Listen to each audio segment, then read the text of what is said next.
बॉलीवुड के कलाकार गोविंदा जी, हमारे मेवाड़ के लक्ष्यराज सिंह जी, धीरज जी, इस कार्यक्रम में मुझे बुलाने वाले जेसी बॉस के हैं, जगदीश चंद्र जी, भारत 24 और फर्स्ट इंडिया के जितने भी हमारे साथी हैं, उपस्थित भाई और बहनों।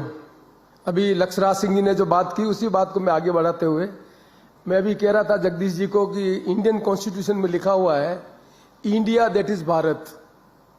इंडियन कॉन्स्टिट्यूशन का जो वर्ड है उसमें लिखा है इंडिया दैट इज भारत। तो इंडिया भी है, फर्स्ट इंडिया भी है और भारत भी है।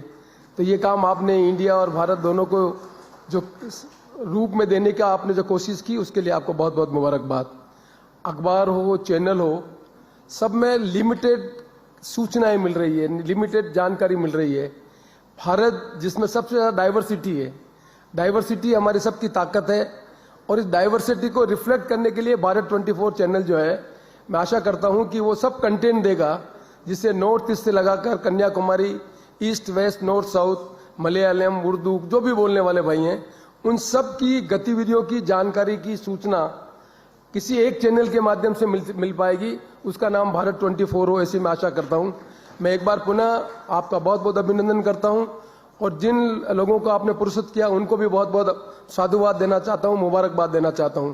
और सबसे ज़्यादा मुझे जो इनोवेशन के लिए आपने बुलाया 3 साथियों को, जिनके मैंने बारे में सुना, मुझे अच्छा लगा कि आज हमारे देश में नौजवान पीढ़ी के लोग नए नए नवाचार करके टेक्नोलॉजी का उपयोग लेकर आगे बढ़ने का काम कर रहे हैं। ये टेक्नोलॉजी का जितना उपयोग हम अलग अलग वॉक ऑफ लाइफ में करेंगे उतना ही हमारे देश में हम ज़्यादा लोगों की सर्विस कर सकेंगे।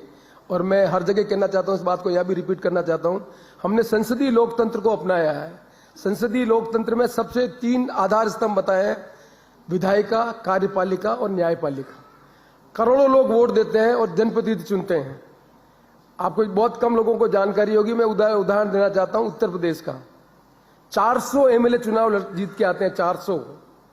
और आप में से कितने आदमी को मालूम है 400 चुने हुए प्रतिनिधि विधायिका कहलाती हैं और उनका सेशन 1 साल में 18 दिन होता है। राजस्थान की विधानसभा में हम 200 प्रतिनिधियों को चुनते हैं। ये विधायिका जिन पर जिम्मेदारी है कि कार्यपालिका की अकाउंटेबिलिटी विधायिका की और विधायिका की अकाउंटेबिलिटी जनता के प्रति। हम संसदीय लोकतंत्र में इस बात को नहीं समझ रहे हैं कि राजस्थान विधानसभा केवल मात्र 24 दिन चलती है, 24 डेज। अभी इतने लोग वोट देकर चुने हुए प्रतिनिधि के माध्यम से देश की और प्रदेश की नीति बनाकर देश को आगे बढ़ाने का काम करते हैं। उनकी अकाउंटेबिलिटी केवल मात्र 24 दिन है। अब आप बताएं, यदि विधायिका के प्रति अकाउंटेबिलिटी नहीं है, न्यायपालिका केवल मात्र जो कानून बनते हैं चाहे विधानसभा में, लोकसभा में, जो हमारे कॉन्स्टिट्यूशन के मौलिक स्ट्रक्चर है उसके विपरीत कोई चीजें हैं तो उसको न्यायपालिका निर्णय करती है। पर यदि विधायिका अपना काम उत्तरदायित्व का नहीं करे तो संसदीय लोकतंत्र में आने वाले समय में देश के सामने बहुत बड़े प्रश्न खड़े हो जाएंगे। और विधायिका काम नहीं करने के कारण ही इस देश में वामन से लगाकर आज तक लोगों की एस्पिरेशन, इश्यूज को हम एड्रेस नहीं कर पा रहे। तब आंदोलन होते हैं, चाहे जेपी का आंदोलन हो, चाहे किसान आंदोलन हो, चाहे और कोई आंदोलन हो।